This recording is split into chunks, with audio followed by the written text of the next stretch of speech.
Dans cette vidéo, nous allons étudier des insectes et des maladies qui aiment manger nos légumes aussi fort comme nous et ce qu'il faut faire à leur sujet. Le moyen le plus efficace pour prévenir les insectes et les maladies contre la destruction de nos récoltes est de protéger la terre et le jardin au début de la saison avec un compost riche, sain. En plantant ou en repiquant, assurez-vous de fournir suffisamment d'espace pour une bonne aération entre les plantes, mais plantez assez proche pour qu'il y ait une voûte de feuillage qui permet aux mauvaises herbes de rester basses et améliore l'efficacité de l'eau. La rosée sur les plantes tôt le matin peut peser sur les plantes si elles sont dans une zone ombragée pendant longtemps. Semer des graines là où le soleil frappe et sèche tôt aide à prévenir contre des maladies. Le soleil d'automne est beaucoup plus faible que le soleil d'été, donc plantez dans un endroit qui aura assez de soleil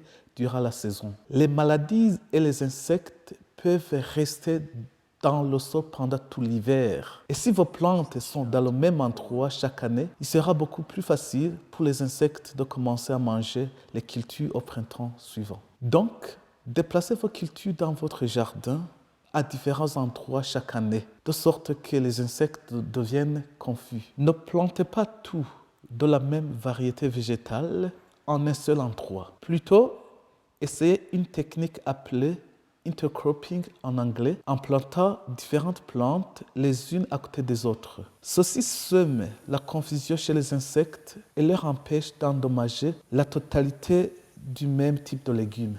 Les insectes sont plus susceptibles d'attaquer des plantes pressées par de l'eau. Donc, assurez-vous que vos plantes ont suffisamment d'eau tout au long de la saison. Donc, vous avez gardé le sol en bonne forme, les plantes sont en bonne santé et vous avez fait la rotation de vos cultures chaque année, mais les insectes continuent à venir. Alors, que faites-vous? La première chose est de savoir si c'est un bon ou un mauvais insecte. Les bons insectes, appelés salutaires, mangent des insectes nuisibles et aident à polliniser les fleurs pour produire plus de légumes. Apprendre à identifier les bons insectes des insectes nuisibles est la première étape pour avoir plus de succès au jardin. Il y a tellement de nombreux insectes qui volent aux alentours qu'il est difficile de mémoriser chacun d'entre eux. Si vous ne savez pas que c'est un bon insecte ou un mauvais insecte, amenez l'insecte dans un magasin de jardinage local pour être identifié ou appelez votre université locale. Certains insectes nuisibles communs dans cette région sont le Colorado Potato Beetle, le Japanese Beetle, le Striped Cucumber Beetle, le Flea Beetle, le Mexican Bean Beetle et le Tomato Hornworm.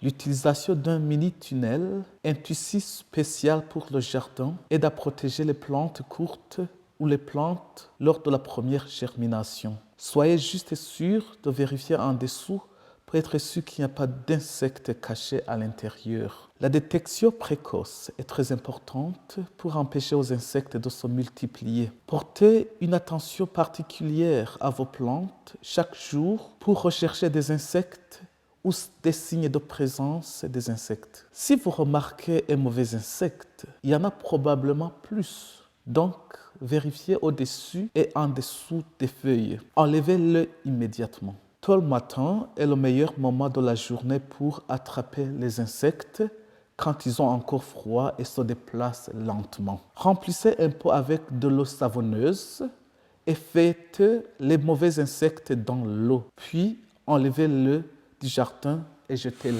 Un moyen simple et facile de décourager certains insectes et de mélanger l'aile avec du piment chaud. Ceci ne tuera pas les insectes, mais il pourrait les décourager à visiter les plantes. Lorsque les insectes ont tellement envahi le jardin que la cueillette à la main et le pulvérisateur fait à la maison ne sont pas assez, vous pourriez être obligé à acheter quelques pulvérisateurs à votre magasin de jardinage local.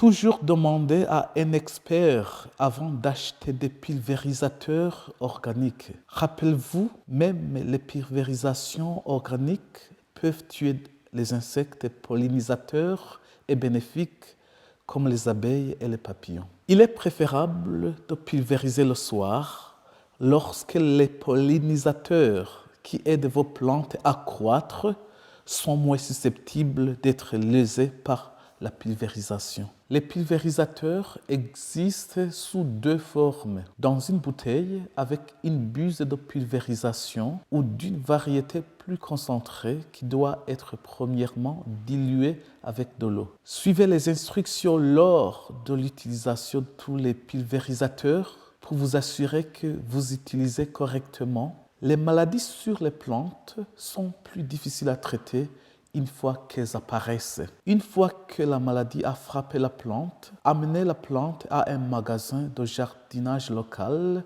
pour être identifiée ou appelez les services de votre université locale. Plus, le meilleur moyen de minimiser les insectes et les maladies dans votre jardin est de préparer votre terre avec beaucoup de compost riche et organique et de planter vos semis selon des directives. Typiquement, il faut assez d'espace entre les plantes pour une bonne aération, mais suffisamment proche pour créer une voûte d'ombre entre elles.